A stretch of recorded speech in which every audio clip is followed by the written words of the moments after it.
विधायिका। हमें संसद क्यों चाहिए? विधायिका केवल कानून बनाने वाली संस्था नहीं है।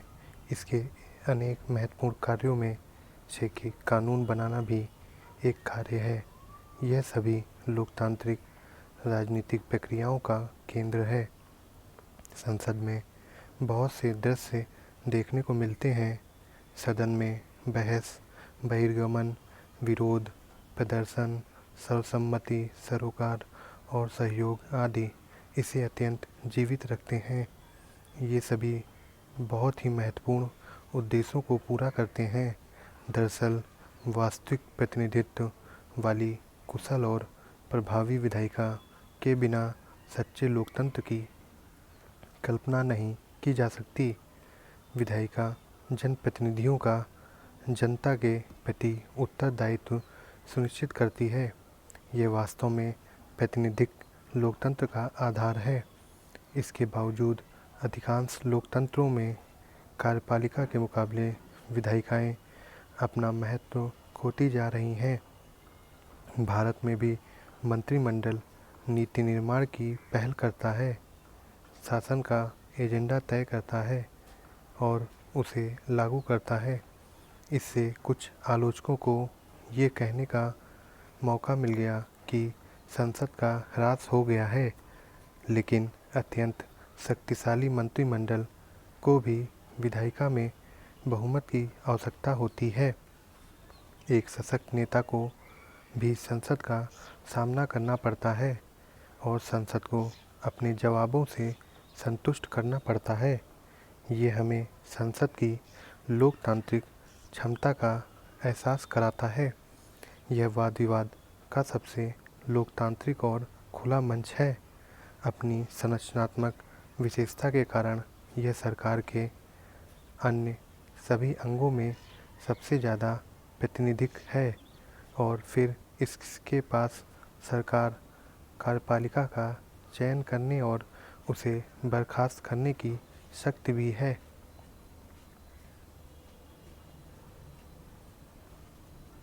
संसद में दो सदनों की आवश्यकता है। क्या आवश्यकता है? हमारी राष्ट्रीय विधायिका का नाम संसद है। राज्यों की विधायिकाओं को विधानमंडल कहते हैं। भारतीय संसद में दो सदन हैं। जब किसी विधायिका में दो सदन होते हैं तो उसे द्विसदनात्मक विधायिका कहते हैं।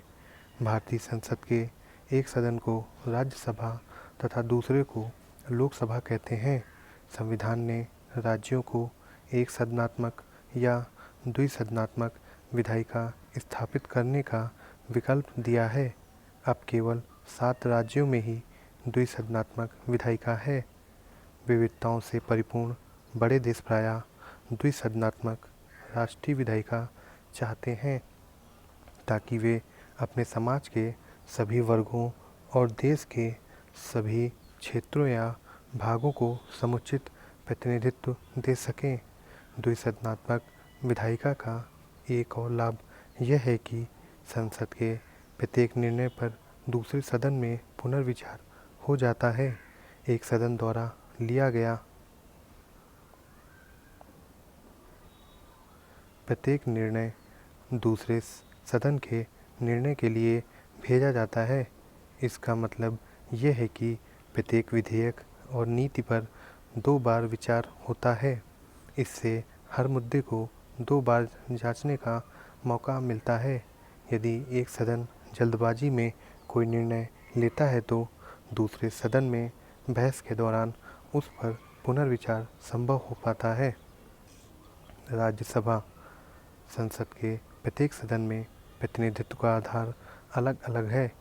राज्यसभा राज्यों का प्रतिनिधित्व करती है। इसका निर्वाचन अप्रत्यक्ष विधि से होता है। किसी राज्य के लोग राज्य की विधानसभा के सदस्यों को चुनते हैं। फिर राज्य विधानसभा के निर्वाचित सदस्य राज्यसभा के सदस्यों को चुनते हैं। द्वितीय सदन या राज्यसभा में प्रतिनिधित्व के लिए 2 सिद्धांतों का उपयोग किया जा सकता है। एक तरीका ये हो सकता है कि देश के सभी क्षेत्रों को असमान आकार और जनसंख्या के बावजूद द्वितीय सदन में समान प्रतिनिधित्व दिया जाए। दूसरा तरीका ये हो सकता है कि देश के विभिन्न क्षेत्रों को उनकी जनसंख्या के अनुपात में असमान प्रतिनिधित्व दिया जाए, अर्थात द्वितीय सदन में ज़्यादा जनसंख्या वाले क्षेत्रों को ज़्यादा और कम जनसंख्या वाले क्षेत्रों को कम प्रतिनिधित्व प्राप्त हो। अमेरिका के द्वितीय सदन या सीनेट में प्रत्येक राज्य को समान प्रतिनिधित्व दिया गया है। यह सभी राज्यों में समानता स्थापित करता है, लेकिन इसका अर्थ यह भी है कि छोटे राज्यों को बड़े राज्यों के बराबर ही प्रतिनिधित्व मिलेगा। हमारी राज्यसभा के लिए इस अमेरिकी प्रतिनिधित्व प्रणाली से अलग तरीका अपनाया गया है। संविधान की चौथी अनुसूची में प्रत्येक राज्य से निर्वाचित होने वाले सदस्यों की संख्या निर्धारित कर दी गई है। यदि हम राज्यसभा में प्रतिनिधित्व के लिए अमेरिका की समान प्रतिनिधित्व प्रणाली का उपयोग करें तो क्या होगा। लगभग 19,98,00,000 जनसंख्या वाले उत्तर प्रदेश को 6 लाख जनसंख्या वाले सिक्किम के बराबर ही प्रतिनिधित्व मिलेगा। संविधान निर्माता ऐसी विसंगति से बचना चाहते थे। यहाँ ज़्यादा जनसंख्या वाले राज्यों को अधिक और कम जनसंख्या वाले राज्यों को कम प्रतिनिधित्व दिया गया है। इस प्रकार ज़्यादा जनसंख्या वाले उत्तर प्रदेश को 31 तथा छोटे और कम जनसंख्या वाले सिक्किम को राज्यसभा में 1 सीट दी गई है। राज्यसभा के सदस्यों को 6 वर्ष के लिए निर्वाचित किया जाता है। उन्हें दोबारा निर्वाचित किया जा सकता है। राज्यसभा के सभी सदस्य अपना कार्यकाल एक साथ पूरा नहीं करते। प्रत्येक 2 वर्ष पर राज्यसभा के 1/3 सदस्य अपना कार्यकाल पूरा करते हैं और इन 1/3 सीटों के लिए चुनाव होते हैं। इस तरह राज्यसभा कभी भी पूरी तरह भंग नहीं होती, अतः इसे संसद के स्थायी सदन के रूप में जानते हैं। इस व्यवस्था का लाभ ये है कि जब लोकसभा भंग होती है और चुनाव होने बाकी होते हैं, तब राज्यसभा की बैठक बुलाई जा सकती है और ज़रूरी मामलों को निपटाया जा सकता है। निर्वाचित सदस्यों के अतिरिक्त राज्यसभा में 12 मनोनीत सदस्य होते हैं, जिन्होंने साहित्य, विज्ञान, कला और समाज सेवा के क्षेत्र में विशेष उपलब्धि हासिल की हो। उन्हें राष्ट्रपति द्वारा मनोनीत किया जाता है। लोकसभा और राज्य की विधानसभाओं के लिए जनता सीधे सदस्यों को चुनती है। इसे प्रत्यक्ष निर्वाचन कहते हैं। लोकसभा चुनावों के लिए पूरे देश को और विधानसभा चुनावों के लिए किसी राज्य को लगभग समान जनसंख्या वाले निर्वाचन क्षेत्रों में बांट दिया जाता है। प्रत्येक निर्वाचन क्षेत्र से एक प्रतिनिधि चुना जाता है। चुनाव सार्वभौमिक वयस्क मताधिकार के आधार पर होता है, जिसमें प्रत्येक व्यक्ति के मत का मूल्य दूसरे व्यक्ति के मत के मूल्य के बराबर होता है। इस समय लोकसभा के 543 निर्वाचन क्षेत्र हैं। ये जनसंख्या 1971 की जनगणना से चली आ रही है। लोकसभा के लिए सदस्यों को 5 वर्ष के लिए चुना जाता है, लेकिन यदि कोई दल या दलों का गठबंधन सरकार न बना सके अथवा प्रधानमंत्री राष्ट्रपति को लोकसभा भंग कर नए चुनाव कराने की सलाह दे, तो लोकसभा को 5 वर्ष के पहले भी भंग किया जा सकता है। संसद क्या करती है? विधायिकाओं के क्या कार्य हैं? क्या संसद के दोनों सदनों के कार्य समान हैं? क्या दोनों सदनों की शक्तियों में कोई फ़र्क है? कानून बनाने के अतिरिक्त संसद के अन्य अनेक कार्य हैं। आइए इन कार्यों की सूची बनाएं। विधायी कामकाज: संसद पूरे देश या देश के किसी भाग के लिए कानून बनाती है। कानून बनाने वाली सर्वोच्च संस्था होने के बावजूद संसद प्रायः कानूनों को केवल स्वीकृति देने का काम करती है। विधेयकों को तैयार करने का वास्तविक काम तो किसी मंत्री के निर्देशन में नौकरशाही करती है।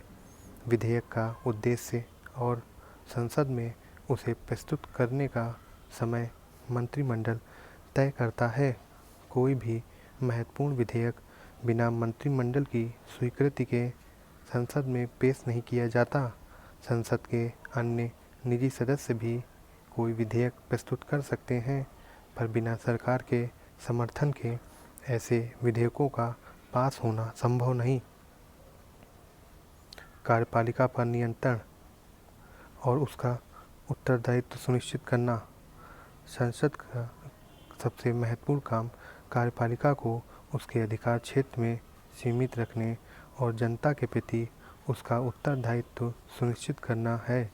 इस अध्याय में आगे हम इसका विस्तार से अध्ययन करेंगे। वित्तीय कार्य सरकार को बहुत से काम करने पड़ते हैं।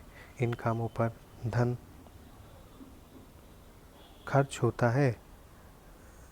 प्रत्येक सरकार कर वसूली के द्वारा अपने संसाधनों को बढ़ाती है, लेकिन लोकतंत्र में संसद कराधान और सरकार द्वारा धन के उपयोग पर नियंत्रण रखती है। यदि भारत सरकार कोई नया कर प्रस्ताव लाए तो उसे संसद की स्वीकृति लेनी पड़ती है। संसद की वित्तीय शक्तियाँ उसे सरकार के कार्यों के लिए धन उपलब्ध कराने का अधिकार देती है। सरकार को अपने द्वारा खर्च किए गए धन का हिसाब और प्रस्तावित आय का विवरण संसद को देना पड़ता है। संसद यह भी सुनिश्चित करती है कि सरकार ना तो गलत खर्च करे और ना ही ज़्यादा खर्च करे। संसद यह सब बजट और वार्षिक वित्तीय वक्तव्य के माध्यम से करती है। प्रतिनिधित्व संसद देश के विभिन्न क्षेत्रीय, सामाजिक, आर्थिक और धार्मिक समूहों के अलग अलग विचारों का प्रतिनिधित्व करती है। बहस का मंच संसद देश में वाद विवाद का सर्वोच्च मंच है। विचार विमर्श करने की उसकी शक्ति पर कोई अंकुश नहीं है। संसद को किसी भी विषय पर निर्भीकता से बोलने की स्वतंत्रता है। इससे संसद राष्ट्र के समक्ष आने वाले किसी एक या हर मुद्दे का विश्लेषण कर पाती है। यह विचार विमर्श हमारी लोकतांत्रिक निर्णय प्रक्रिया की आत्मा है। संवैधानिक कार्य संसद के पास संविधान में संशोधन करने की शक्ति है। संसद के दोनों सदनों की संवैधानिक शक्तियाँ एक समान हैं। प्रत्येक संविधान संशोधन का संसद के दोनों सदनों के द्वारा एक विशेष बहुमत से पारित होना जरूरी है। निर्वाचन संबंधी कार्य संसद चुनाव संबंधी भी कुछ कार्य करती है। ये भारत के राष्ट्रपति और उपराष्ट्रपति का चुनाव करती है। न्यायिक कार्य भारत के राष्ट्रपति, उपराष्ट्रपति तथा उच्च न्यायालयों और सर्वोच्च न्यायालय के न्यायाधीशों को हटाए जाने के प्रस्तावों पर विचार करने के कार्य संसद के न्यायिक कार्य के अंतर्गत आते हैं। राज्यसभा की शक्तियाँ ऊपर हमने संसद द्वारा किए जाने वाले कार्यों का अध्ययन किया, लेकिन द्विसदनात्मक विधायिका में दोनों सदनों की शक्तियों में कुछ अंतर होता है। नीचे के दोनों चार्टों को ध्यान से देखें। एक में लोकसभा और दूसरे में राज्यसभा की शक्तियों की सूची दी गई है।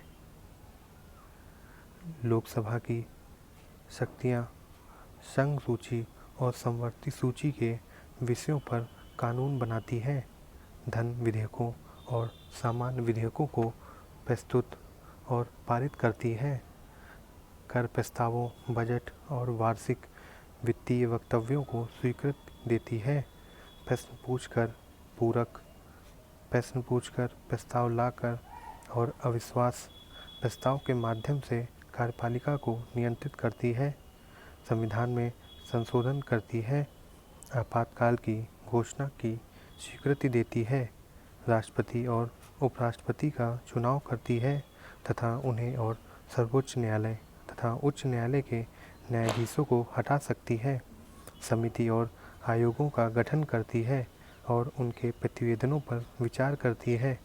राज्यसभा की शक्तियाँ सामान्य विधेयकों पर विचार कर उन्हें पारित करती है और धन विधेयकों में संशोधन प्रस्तावित करती है, संवैधानिक संशोधनों को पारित करती है, प्रश्न पूछकर तथा संकल्प और प्रस्ताव प्रस्तुत करके कार्यपालिका पर नियंत्रण करती है, राष्ट्रपति और उपराष्ट्रपति का चुनाव में भागीदारी करती है और उन्हें और सर्वोच्च न्यायालय व उच्च न्यायालय के न्यायाधीशों को हटा सकती है। उपराष्ट्रपति को हटाने का प्रस्ताव केवल राज्यसभा में ही लाया जा सकता है। ये संसद को राज्य सूची के विषयों पर कानून बनाने का अधिकार दे सकती है। राज्यसभा की शक्तियाँ। आप जानते हैं कि राज्यसभा राज्यों का प्रतिनिधित्व करने वाली संस्था है। इसका उद्देश्य राज्य के हितों या शक्तियों का संरक्षण करना है। इसलिए राज्य के हितों को प्रभावित करने वाला प्रत्येक मुद्दा इसकी सहमति और स्वीकृति के लिए भेजा जाता है। उदाहरण के लिए, यदि केंद्र सरकार राज्य सूची के किसी विषय या जिस पर केवल राज्य की विधानसभा कानून बना सकती है को राष्ट्रहित में संघीय सूची या समवर्ती सूची में हस्तांतरित करना चाहे तो उसमें राज्यसभा की स्वीकृति आवश्यक है। इस प्रावधान से राज्यसभा की शक्ति बढ़ती है, लेकिन अनुभव के आधार पर तो यही लगता है कि राज्यसभा के सदस्य अपने राज्यों से अधिक अपने अपने दलों का प्रतिनिधित्व करते हैं। लोकसभा की विशेष शक्तियाँ। कुछ ऐसी शक्तियाँ हैं जिनका उपयोग केवल लोकसभा ही कर सकती है। केवल लोकसभा में ही धन विधेयक प्रस्तुत किए जा सकते हैं और वही उसे संशोधित या अस्वीकृत कर सकती है। मंत्रिपरिषद केवल लोकसभा के प्रति उत्तरदायी है, राज्यसभा के प्रति नहीं। अतः राज्यसभा सरकार की आलोचना तो कर सकती है पर उसे हटा नहीं सकती। क्या आप बता सकते हैं कि ऐसा क्यों? राज्यसभा को जनता नहीं बल्कि विधायक चुनते हैं। अतः संविधान ने राज्यसभा को लोकसभा के बराबर शक्तियां नहीं दी। संविधान द्वारा अपनाई गई लोकतांत्रिक व्यवस्था में जनता के पास अंतिम शक्ति होती है। इस तर्क के अनुसार जनता के द्वारा प्रत्यक्ष विधि से निर्वाचित प्रतिनिधियों के पास सही सरकार को हटाने और वित्त पर नियंत्रण रखने की शक्ति होनी चाहिए। इनके अतिरिक्त सामान्य और संवैधानिक विधेयकों को पारित करने, राष्ट्रपति पर महाभियोग लगाने और उपराष्ट्रपति को हटाने आदि के संबंध में लोकसभा और राज्यसभा की शक्तियां समान हैं। संसद कैसे कानून बनाती है? संसद कानून कैसे बनाती है? संसद का प्रमुख कार्य अपनी जनता के लिए कानून बनाना है। कानून बनाने के लिए एक निश्चित प्रक्रिया अपनाई जाती है। कानून बनाने की विधियों में से कुछ का उल्लेख संविधान में किया गया है, लेकिन कानून बनाने की कुछ विधियां कालक्रम में लगातार पालन किए जाने के कारण स्वीकार कर ली गई हैं। कानून बनाने की प्रक्रिया में किसी विधेयक को कई अवस्थाओं से गुजरना पड़ता है। इन अवस्थाओं पर गौर करें। आपको साफ साफ पता लगेगा कि कानून बनाने की प्रक्रिया तकनीकी और कठिन है। प्रस्तावित कानून के प्रारूप को विधेयक कहते हैं। विधेयक कई तरह के हो सकते हैं। मंत्री के अतिरिक्त कोई और सदस्य विधेयक पेश करे तो ऐसे विधेयक को निजी सदस्यों का विधेयक कहते हैं। मंत्री के द्वारा प्रस्तुत विधेयक को सरकारी विधेयक कहते हैं। विधेयक जिन चरणों से होकर गुजरता है, आइए उसे देखें। संसद में विधेयक प्रस्तुत किए जाने से पहले ही इस बात पर काफ़ी बहस होती है कि उस विधेयक की क्या ज़रूरत है। कोई राजनीतिक दल अपने चुनावी फायदों को पूरा करने या आगामी चुनावों को जीतने के इरादे से किसी विधेयक को प्रस्तुत करने के लिए सरकार पर दबाव डाल सकता है। अनेक हित समूह, मीडिया और नागरिक संगठन भी किसी विधेयक को लाने के लिए सरकार पर दबाव डाल सकते हैं। अतः कानून बनाना केवल एक विधायी प्रक्रिया ही नहीं बल्कि राजनीतिक प्रक्रिया भी है।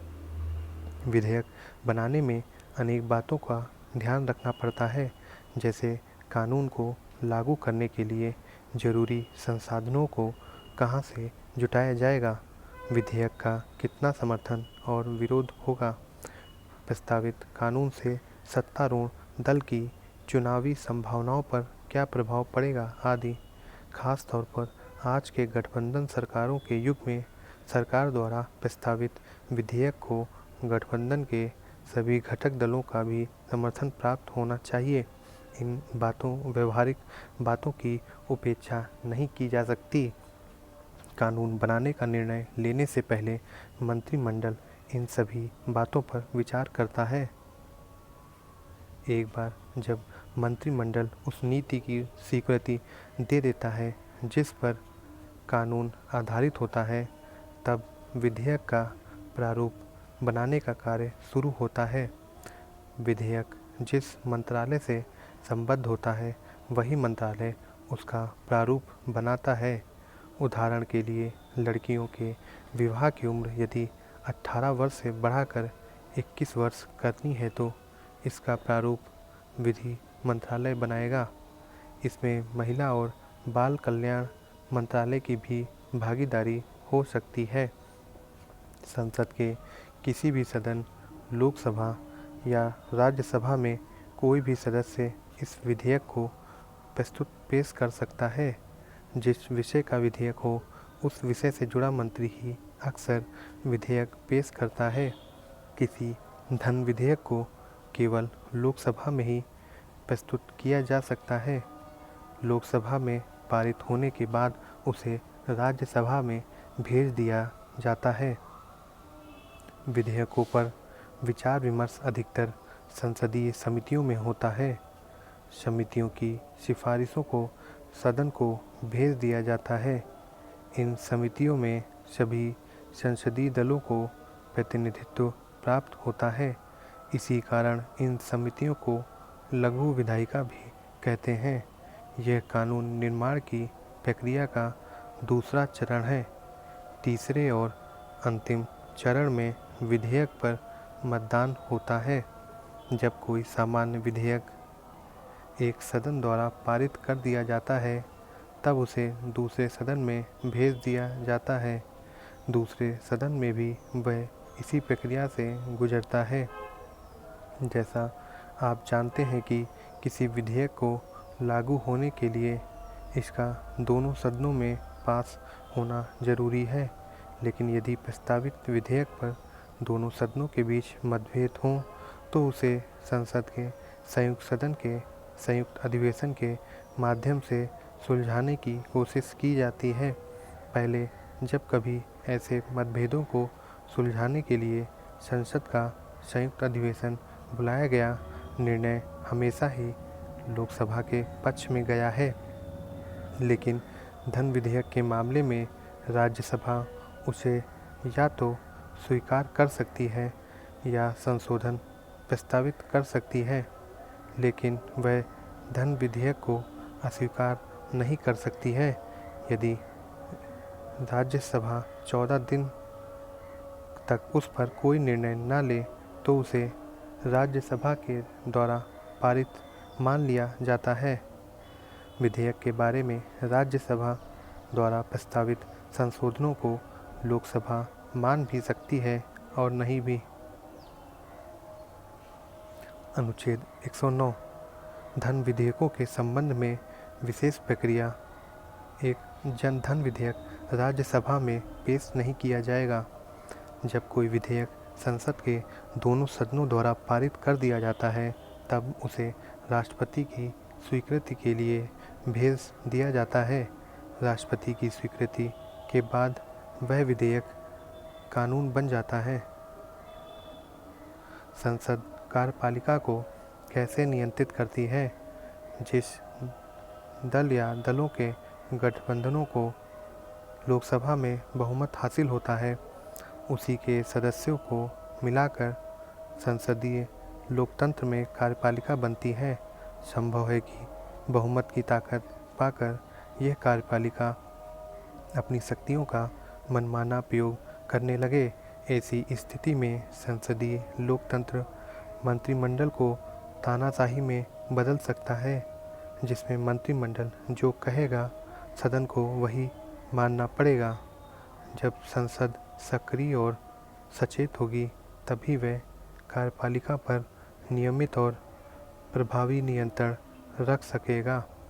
संसद अनेक विधियों का प्रयोग कर कार्यपालिका को नियंत्रित करती है, लेकिन इसके लिए जरूरी है कि सांसदों और विधायकों को जनप्रतिनिधियों के रूप में प्रभावी और निर्भीक रूप से काम करने की शक्ति और स्वतंत्रता हो। उदाहरण के लिए विधायिका में कुछ भी कहने के बावजूद किसी सदस्य के विरुद्ध कोई कानूनी कार्रवाई नहीं की जा सकती। इसे संसदीय विशेषाधिकार कहते हैं। विधायिका के अध्यक्ष को संसदीय विशेषाधिकार के हनन के मामले में अंतिम निर्णय लेने की शक्ति होती है। ऐसे विशेषाधिकारों का उद्देश्य यह है कि सांसद और विधायक अपनी जनता का ठीक से प्रतिनिधित्व कर सकें और कार्यपालिका पर प्रभावी नियंत्रण रख सकें। संसद यह नियंत्रण कैसे करती है? वह किन साधनों का प्रयोग करती है? क्या कार्यपालिका की ज्यादतियों पर संसदीय नियंत्रण सफल है? संसदीय नियंत्रण के साधन। संसदीय लोकतंत्र में विधायिका अनेक स्तरों पर कार्यपालिका की जवाबदेही को सुनिश्चित करने का काम करती है। यह काम नीति निर्माण, कानून या नीति को लागू करने तथा कानून या नीति के लागू होने की बाद वाली अवस्था यानी किसी भी स्तर पर किया जा सकता है। विधायिका का यह काम कई तरीकों से करती है। बहस और चर्चा, कानून की स्वीकृति या अस्वीकृति, वित्तीय नियंत्रण, अविश्वास प्रस्ताव, बहस और वाद विवाद। कानून निर्माण करने की प्रक्रिया में विधायिका के सदस्यों को कार्यपालिका द्वारा बनाई गई नीतियों और उनके क्रियान्वयन के तरीकों पर बहस करने का अवसर मिलता है। विधेयकों पर परिचर्चा के अतिरिक्त सदन में सामान्य वाद विवाद के दौरान भी विधायिका को कार्यपालिका पर नियंत्रण करने का अवसर मिल सकता है। ऐसे कुछ अवसर निम्न हैं। प्रश्नकाल। संसद के अधिवेशन के समय प्रतिदिन प्रश्नकाल आता है, जिसमें मंत्रियों की सदस्यों के तीखे प्रश्नों का जवाब देना पड़ता है। शून्यकाल। इसमें सदस्य किसी भी महत्वपूर्ण मुद्दे को उठा सकते हैं, पर मंत्री उसका उत्तर देने के लिए बाध्य नहीं है और लोकहित के मामले में आधे घंटे की चर्चा और स्थगन प्रस्ताव आदि। प्रश्नकाल सरकार की कार्यपालिका और प्रशासकीय एजेंसियों पर निगरानी रखने का सबसे प्रभावी तरीका है। संसद के सदस्यों ने प्रश्नकाल में गहरी रुचि दिखाई है और इस समय सदन में सबसे ज़्यादा उपस्थिति रहती है। ज़्यादातर प्रश्न लोक अभिहित के विषयों जैसे मूल्य वृद्धि, अनाज की उपलब्धता, समाज के कमज़ोर वर्गों के विरुद्ध अत्याचार, दंगे, कालाबाजारी आदि पर सरकार से सूचनाएं मांगने के लिए होते हैं। इसमें सदस्यों को सरकार की आलोचना करने तथा अपने निर्वाचन क्षेत्र की समस्याओं को उठाने का अवसर मिलता है। प्रश्नकाल के दौरान वाद विवाद इतने तीखे हो जाते हैं कि अनेक सदस्यों द्वारा अपनी बात रखने के लिए प्रायः ऊंची आवाज़ में बोलना, अध्यक्ष के आसन के पास चले जाना तथा सदन से बहिर्गमन करने जैसी घटनाएं देखी जा सकती हैं। इससे सदन का बहुत समय बर्बाद हो जाता है। लेकिन इसी के साथ हमें यह नहीं भूलना चाहिए कि ये सभी कदम सरकार से रियायत प्राप्त करने के राजनीतिक तरीके हैं और इससे कार्यपालिका का उत्तरदायित्व सुनिश्चित होता है। कानूनों की स्वीकृति या अस्वीकृति, कानूनों को मंजूरी देने या नामंजूर करने का अधिकार भी संसद के पास होता है। इसके अधिकार के द्वारा भी संसद कार्यपालिका का नियंत्रण करती है। कोई भी विधेयक संसद की स्वीकृति के बाद ही कानून बन पाता है। जिस सरकार को विधायिका में मनमाफिक बहुमत होता है उसके लिए संसदीय स्वीकृति प्राप्त करना कठिन नहीं है, लेकिन यह मानकर नहीं चला जा सकता है कि यह स्वीकृति मिल ही जाएगी। इस सहमति के लिए शासक दल या गठबंधन के विभिन्न सदस्यों अथवा सरकार और विपक्ष के बीच गंभीर मोल तोल और समझौते होते हैं। यदि सरकार के पास लोकसभा में तो बहुमत हो पर राज्यसभा में ना हो, जैसा कि 1977 में जनता पार्टी और 2000 में राजग सरकारों के दौरान हुआ, तब संसद के दोनों सदनों की स्वीकृति प्राप्त करने के लिए सरकार को काफ़ी रियायतें देनी पड़ती हैं। अनेक विधेयकों मसलन लोकपाल विधेयक, आतंकवाद निरोधक विधेयक 2000 को राज्यसभा ने अस्वीकृत कर दिया। वित्तीय नियंत्रण, जैसा पहले कहा जा चुका है, सरकार के कार्यक्रमों को लागू करने के लिए वित्तीय संसाधनों की व्यवस्था बजट के द्वारा की जाती है। संसदीय स्वीकृति के लिए बजट बनाना और उसे पेश करना सरकार की संवैधानिक जिम्मेदारी है। इस जिम्मेदारी के कारण विधायिका को कार्यपालिका के खजाने पर नियंत्रण करने का अवसर मिल जाता है। सरकार के लिए संसाधन स्वीकृत करने से विधायिका मना कर सकती है। ऐसा इसलिए नहीं हो पाता है क्योंकि विधायिका को कार्यपालिका में बहुमत प्राप्त होता है। फिर भी धन स्वीकृत करने से पहले लोकसभा सरकार द्वारा धन मांगने के कारणों पर चर्चा कर सकती है। वह भारत के नियंत्रक महालेखा परीक्षक और संसद की लोक लेखा समिति की रिपोर्ट के आधार पर धन के दुरुपयोग के मामले की जांच कर सकती है। लेकिन संसदीय नियंत्रण का एकमात्र उद्देश्य सरकारी धन के सदुपयोग को सुनिश्चित करना नहीं होता। वित्तीय नियंत्रण द्वारा विधायिका सरकार की नीतियों पर भी नियंत्रण करती है। अविश्वास प्रस्ताव, संसद द्वारा कार्यपालिका को उत्तरदायी बनाने का सबसे सशक्त हथियार अविश्वास प्रस्ताव है। लेकिन जब तक सरकार को अपने दल अथवा सहयोगी दलों का बहुमत प्राप्त हो, तब तक सरकार को हटाने की सदन की यह शक्ति वास्तविक कम काल्पनिक ज़्यादा होती है। लेकिन सन 1989 के बाद से अपने प्रति सदन के अविश्वास के कारण अनेक सरकारों को त्यागपत्र देना पड़ा। इनमें से प्रत्येक सरकार ने लोकसभा का विश्वास खोया क्योंकि वे अपने गठबंधन के सहयोगी दलों का समर्थन बनाए ना रख सकी। इस प्रकार संसद कार्यपालिका को प्रभावी ढंग से नियंत्रित कर सकती है और एक उत्तरदायी सरकार का होना सुनिश्चित कर सकती है, परंतु इसके लिए ज़रूरी है कि सदन के पास पर्याप्त समय हो, सदस्य बहस में रुचि रखते हों और उसमें प्रभावशाली ढंग से भाग लें और सरकार तथा विपक्ष में आपस में समझौता करने की इच्छा हो। पिछले 2 दशकों में लोकसभा और राज्य विधानसभाओं के अधिवेशनों तथा इनमें होने वाली बहस पर चर्चा किए जा रहे समय में उत्तरोत्तर गिरावट आई। इसके अतिरिक्त संसद के दोनों सदनों में गढ़पूर्ति या कोरम का अभाव और विपक्ष द्वारा अधिवेशनों के बहिष्कार जैसी समस्याएं भी रहीं, जिससे वाद विवाद के द्वारा कार्यपालिका को नियंत्रित करने की सदन की शक्ति प्रभावित हुई है।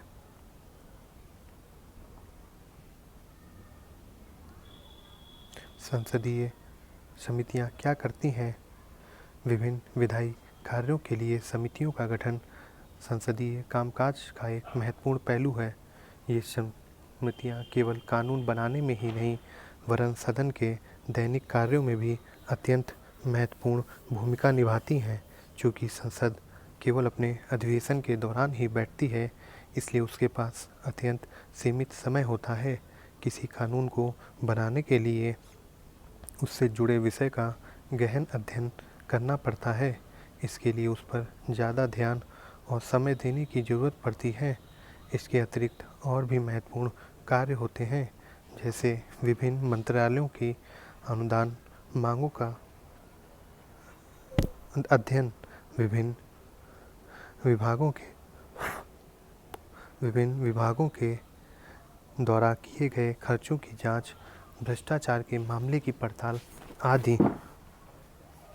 संसदीय समितियां ये सब कार्य करती हैं। 1983 से भारत में संसद की स्थायी समितियों की प्रणाली विकसित की गई। विभिन्न विभागों से संबंधित ऐसी 20 समितियां हैं। स्थायी समितियां विभिन्न विभागों के कार्यों, उनके बजट, खर्चे तथा उनसे संबंधित विधेयकों की देखरेख करती हैं। स्थायी समितियों के अतिरिक्त अपने देश में संयुक्त संसदीय समितियों को भी अत्यंत महत्वपूर्ण स्थान है। इन समितियों में संसद के दोनों सदनों के सदस्य होते हैं। संयुक्त संसदीय समितियों का गठन किसी विधेयक पर संयुक्त चर्चा अथवा वित्तीय अनियमितताओं की जांच के लिए किया जा सकता है। समितियों की इस व्यवस्था ने संसद का कार्यभार हल्का कर दिया है। अनेक महत्वपूर्ण विधेयकों को समितियों को भेजा गया। संसद ने समितियों द्वारा किए गए कामकाज में छिटपुट बदलाव करके उसको मंजूरी दे दी है। कानूनी नज़रिए से देखें तो संसद की मंजूरी के बिना तो बजट पास हो सकता है और ना ही कोई विधेयक कानून बन सकता है, किंतु ये बात भी सच है कि समितियों द्वारा दिए गए सुझावों को संसद शायद ही कभी मंजूर करती है, शायद ही कभी नामंजूर करती है। संसद स्वयं को कैसे नियंत्रित करती है, हम पहले पढ़ चुके हैं कि संसद बहस मुबाहिसे का मंच है। बहस मुबाहिसे के जरिए संसद अपने सभी जरूरी काम को अंजाम देती है। ये सार्थक और अनुशासित ढंग से होना जरूरी है ताकि संसद की कार्यवाही आसानी से चले और उसकी गरिमा बनी रहे।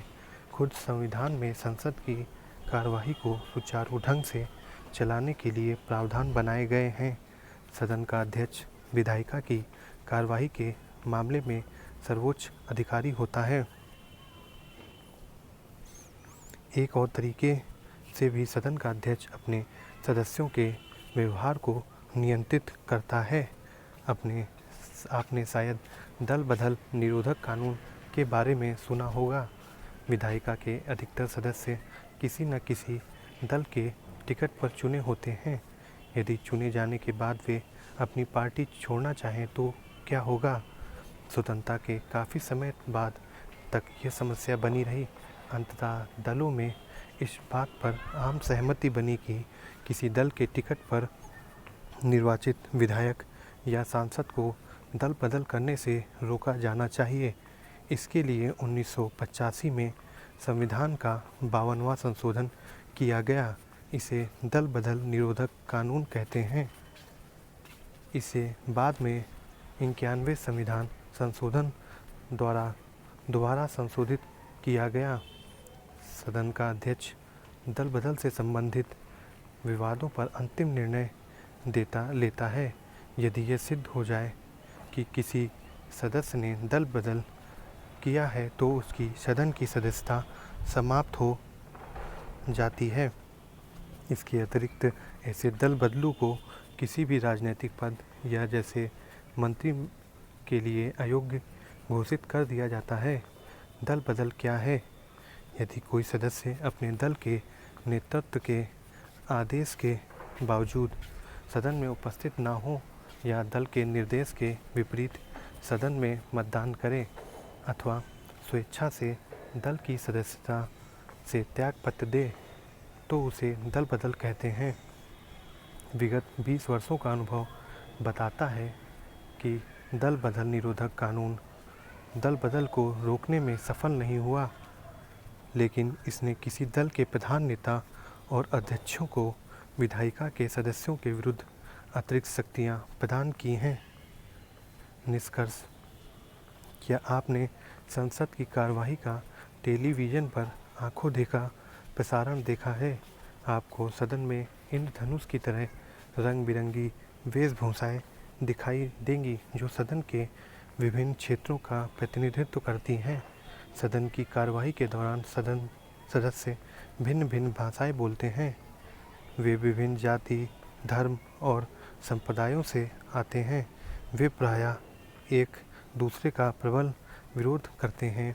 अनेक अवसरों पर ऐसा लगता है कि वे देश का समय और धन बर्बाद कर रहे हैं, लेकिन पीछे इस अध्याय में आपने देखा कि यही सांसद कार्यपालिका को प्रभावी ढंग से नियंत्रित भी कर सकते हैं। वे हमारे समाज के विभिन्न वर्गों के हितों की भी अभिव्यक्ति कर सकते हैं। अपनी खास बनावट के कारण संसद सरकार के सभी अंगों में सबसे ज़्यादा प्रतिनिध्यात्मक है। संसद में विभिन्न सामाजिक पृष्ठभूमि वाले सदस्यों की मौजूदगी होती है। इससे संसद ज़्यादा प्रतिनिध्यात्मक हो जाती है। इस कारण संसद जनता की इच्छाओं के अनुरूप चलती है और जनता की आकांक्षाओं के प्रति संवेदनशील होकर काम करती है। संसदीय लोकतंत्र में जनता की इच्छाओं का प्रतिनिधित्व करने वाली यह विधायिका अत्यंत शक्तिशाली और उत्तरदायी संस्था है। यही संसद की लोकतांत्रिक शक्ति का आधार है।